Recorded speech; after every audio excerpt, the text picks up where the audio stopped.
বিসমিল্লাহির রহমানির রহিম। প্রিয় দেশবাসী, আসসালামু আলাইকুম। অত্যন্ত পরিতাপের বিষয় হলো এমন কোনো ঘটনা ঘটে যা অত্যন্ত বেদনাদায়ক।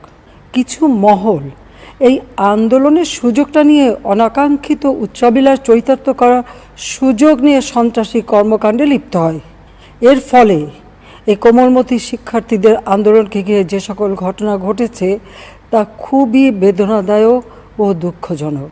অবশেষে দীর্ঘ ১.৫ বছর পর ভারতের দিল্লি থেকে প্রকাশ্যে জাতির উদ্দেশ্যে অতীতের ভুলের জন্য ক্ষমা চেয়ে নানা ষড়যন্ত্র নিয়ে এবার মুখ খুললেন সাবেক প্রধানমন্ত্রী শেখ হাসিনা।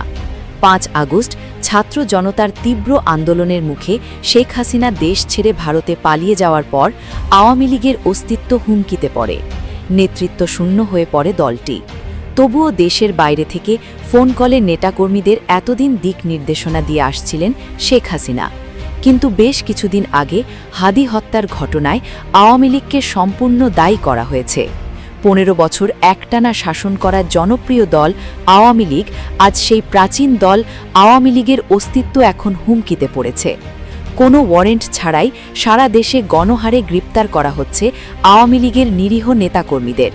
তাই এসব নানা ষড়যন্ত্রের পর ভারতের দিল্লি থেকে এবার অতীতের ভুলের জন্য ক্ষমা চেয়ে শেখ হাসিনা বলেন, প্রিয় দেশবাসী, আজকে অত্যন্ত ভারাক্রান্ত মন নিয়ে আপনাদের মাঝে হাজির হয়েছি।